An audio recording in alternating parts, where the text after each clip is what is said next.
Olá, sou o Frederico Santarém dos Investimentos Lucrativos e hoje quero partilhar a minha opinião contigo de como eu acho que os mercados acionistas estão a entrar numa bolha.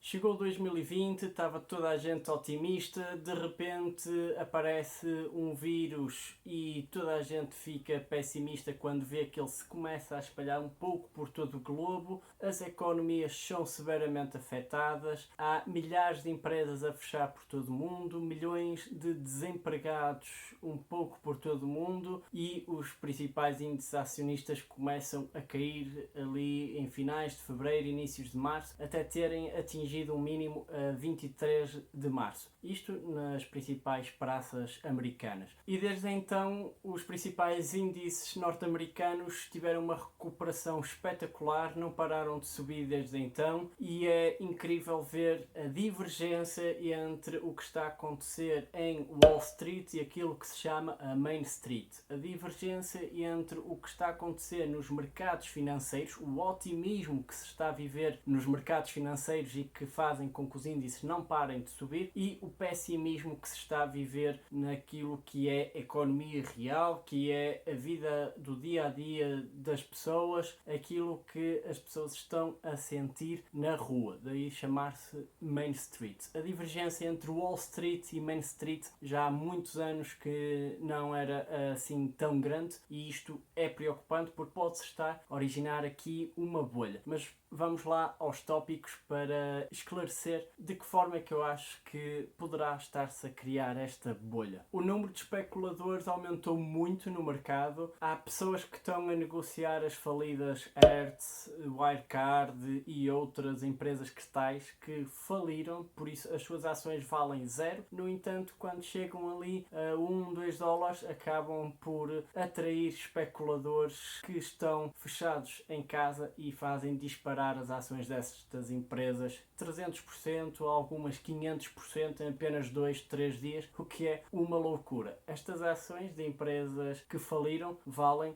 zero. E há aqui algumas possíveis explicações. Por um lado, nos meses de março e abril, muitas casas de apostas, se não mesmo todas as casas de apostas nos Estados Unidos, estiveram fechadas e um pouco por todo o globo também, mas principalmente nos Estados Unidos, onde esta especulação tem sido maior e onde vê-se o resultado na subida dos índices, que é preocupante. As casas de apostas estiveram fechadas e com isto muitos especuladores em casa, que ainda por cima receberam cheques do governo norte-americano de 1000 dólares, por isso houve pessoas fechadas em casa, sem casas de apostas, onde apostar em corridas de cavalos, em jogos da NBA, o que for, tiveram ainda um bónus, um cheque de 1000 dólares para poder fazer as suas apostas e continuar a fazê-lo online. Say what?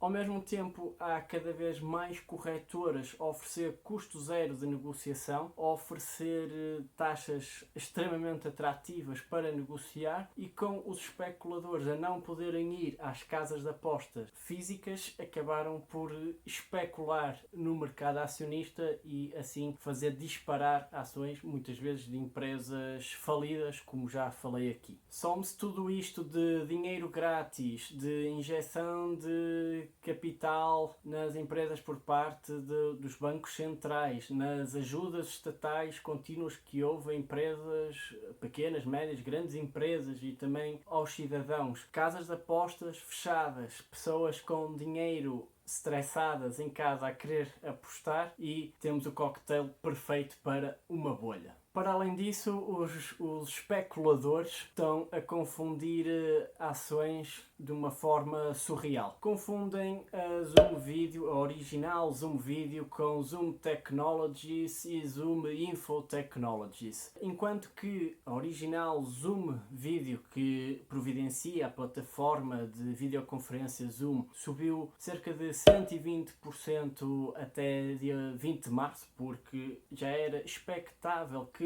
com mais pessoas em casa começasse a haver mais teletrabalho, começasse a haver mais videoconferências a partir da plataforma Zoom e está tudo bem. Apesar disso, os investidores confundiram muitas vezes com outras cotadas a aparecer no mercado, como a Zoom Technologies, que subiu 1800% no mesmo período. Repito, enquanto a Zoom Video subiu 120% desde o início do ano até aos dias 20 de março, mais ou menos, a Zoom Technologies subiu 1800% no mesmo período. Mais tarde, a Zoom Info Technologies, que fez o seu IPO, a sua oferta pública inicial, a 4 de junho deste ano, teve uma avaliação estapafúrdia nos 17 bilhões de dólares. É incrível como é que uma empresa que gera zero lucros, só gera prejuízos neste momento, só apresenta prejuízos, tem uma avaliação estapafúrdia de 17 bilhões e também viu as suas ações a ser negociadas em alta nesta época. Os investidores estão a confundir alhos por bugalhos e estão a trocar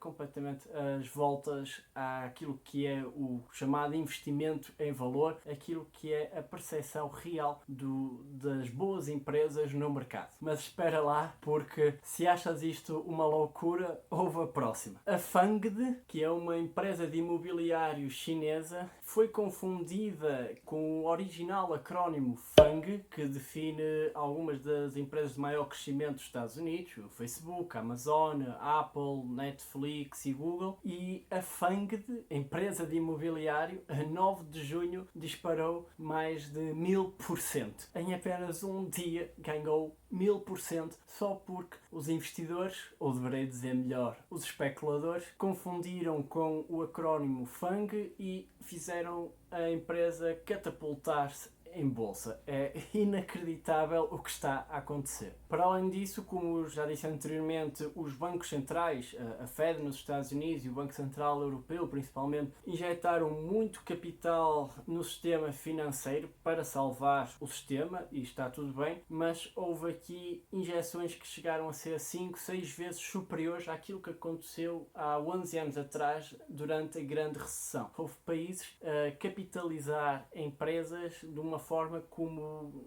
nós nunca assistimos antes. E isto acaba por ser uma espada de dois gumes. Enquanto que, por um lado, nós estamos a salvar um sistema e estamos a ajudar a que menos pessoas venham para a rua, que haja menos desempregados, que haja impactos superiores na economia real das pessoas, ao mesmo tempo estamos a salvar empresas zombie, há mesmo...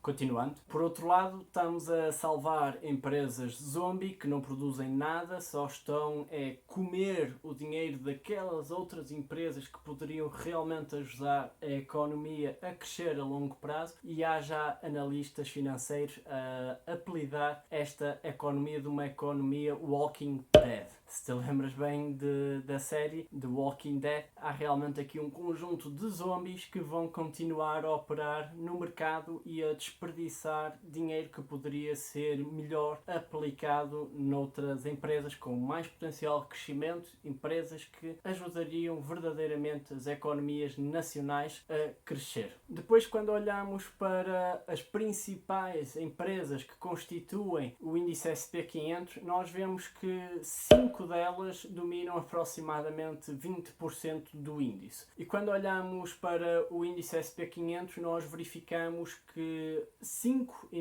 apenas 5 empresas constituem quase 20% do índice. E são empresas que têm altas ligações tecnológicas, estão ligadas muito ao mundo online, que é um nicho de mercado com forte crescimento, mas tal cenário só se assistiu pela última vez em plena bolha tecnológica no fim dos anos 90, início dos anos 2000, mesmo antes dessa bolha ter estourado. Nessa altura também 5 empresas constituíam 20% do principal índice norte-americano, e hoje em dia isto está a acontecer novamente, desta vez com 5 empresas tecnológicas com forte presença no mundo online. Claro que alguns poderão dizer que estas empresas são altamente revolucionárias, que são elas que estão a conduzir a economia global, e em parte é verdade, mas nenhuma empresa excelente justifica um preço infinito. E algumas destas empresas estão a cotar a 30, 40 vezes os seus lucros. A Amazon está a cotar neste momento a mais de 140 vezes o seu lucro. Ou seja,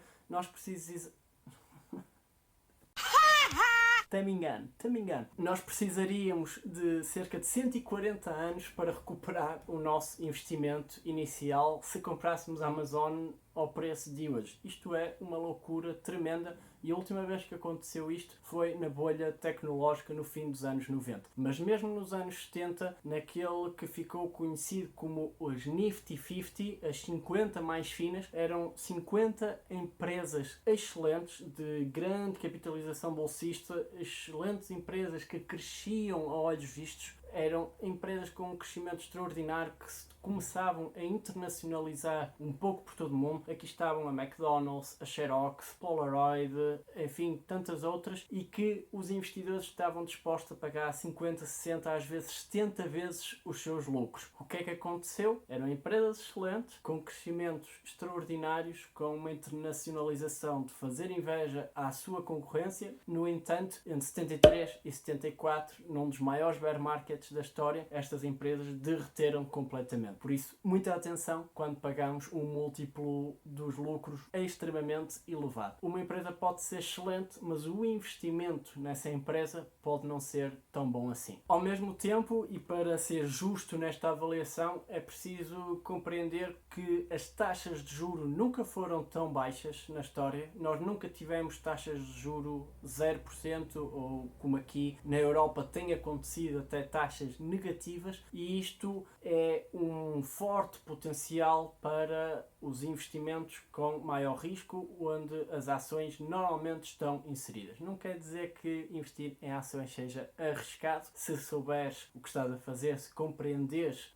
aquele ativo, o risco é altamente diminuído. No entanto, é preciso compreender como as taxas de juros estando a 0%, o custo do dinheiro está muito barato, nunca teve tão barato para as empresas se financiarem, e é por isso que muitas delas estão a recorrer ao crédito para assim poderem alavancar os seus negócios, para assim poderem reinvestir no desenvolvimento, na investigação e desenvolvimento dos seus produtos e serviços e assim continuar a crescer. Quando olhamos para trás na história, as taxas de juro nos Estados Unidos, pelo menos, estiveram muito mais altas do que o que estão agora, e nessa altura também pagar múltiplos mais elevados era mais perigoso do que agora, diria, porque com taxas de juro tão perto de zero, taxas de juro tão baixas, o dinheiro fica efetivamente barato e assim as empresas conseguem alavancar mais os seus negócios. Agora, claro está que nem todas as empresas